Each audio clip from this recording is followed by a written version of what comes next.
thank you. Well, it's actually, the surprising thing has been how successful it's been and how enormously positive the response has been to this collection of stories that translated from Urdu and Arabic, Turkish, Persian, not just here, by the way, but I just got back from the UK, where it's also enormously successful, which indicates that there's actually a desire for this.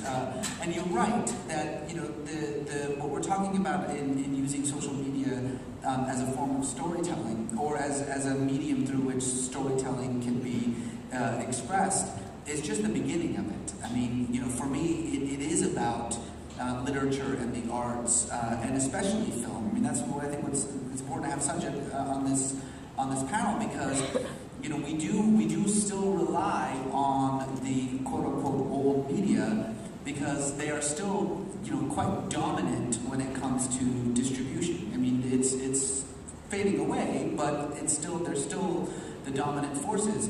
But as these distribution channels start to shift, and as people begin to consume entertainment, which is what I'm mostly interested in, as they consume entertainment through these other channels, storytelling itself is going to have to shift. I always sort of because I helped run this film company with Mahia, who just stood up. That's why I didn't answer his question, because I thought maybe you guys would think there's an inside thing going on here. There is. It's not a setup.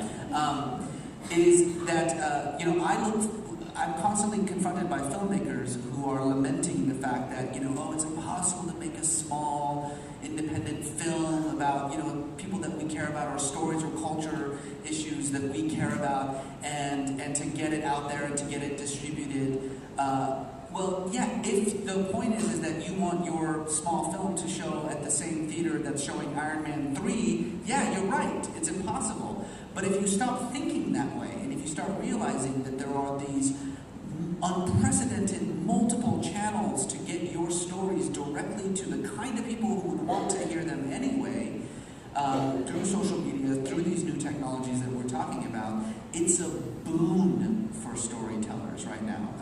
Why did a bunch of Urdu poetry in translation get popular? Because Stephen Colbert said he liked it. And then all of a sudden, everybody was like, well, hell, I'm going to go and find out, what the big deal with Azra Abbas is, That is something that again, even 2-3 years ago, would have been, I think, inconceivable. And let me quickly share the name of the anthology that Raza has published. He was too modest to share that. Talmud and Penn, Literary Landscapes from the Modern Middle East. And it has, I actually have the book, has translations of Allama Iqbal, of Faiz al-Faz, as well as Rumi in it. So it's a wonderful collection. So Amra, please go ahead. I'm sorry. I was just going to say, someone pointed out to me that storytelling form is such even a child will always ask you this question, tell me a story. So you can never remove storytelling from us at all. And there was this person I had lunch with told me every business is a story too. So how is a business successful? If it's your story, you want your story to become everyone else's story. And the second point is that you want to keep your story in some form, so creating a corporation. But the success of a business depends on how your story propagates and how other people think it's their story too. Let me throw in a question. Sadhu want to ask you that question, so we'll get you in and also want to get Sai's perspective on this. I'm going to shift the focus a little bit from storytelling to more of organizing. And I'll give you one example of an effort that I'm involved with.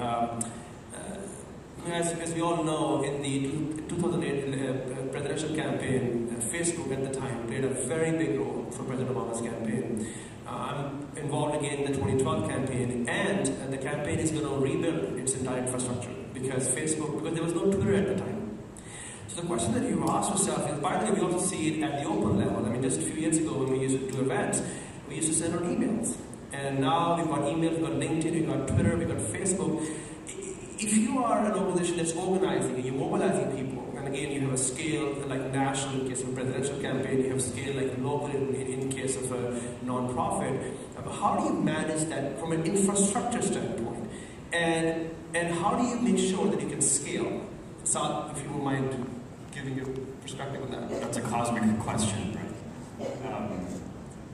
So I think it's first of all, it's really hard, right? So I can refer to sort of some of my own portfolio companies here. So I have a thesis that we use, which is all about how do we leverage not the wisdom of the crowd, but the labor of the crowd to do stuff. And it turns out it's a really, really difficult problem. And that how, by the way, I think is how do you leverage the talent outside of yourself, people who have no accountability to you, to be able to do work that is productive on your behalf.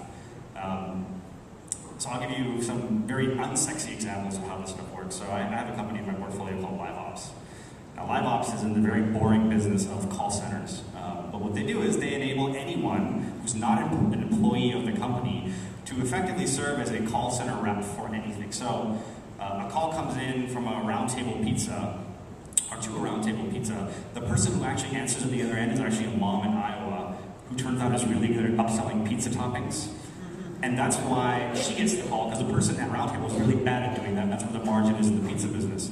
This person is not an employee of Round Table. They're not an employee of LiveOps. They're actually a distributed person in the ether who effectively, they're making some income on this basis.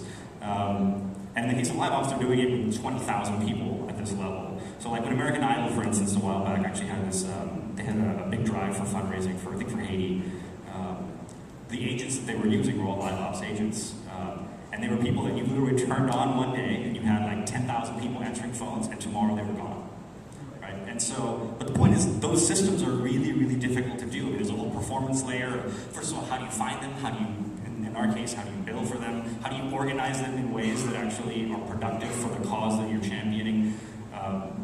But I think all those systems are actually coming to fruition now. And I'm actually looking at almost all of my investments have a thesis around how to leverage that to do what they do better, faster, cheaper, scaling higher than anybody else. Awesome. We had a question there earlier. I want to make sure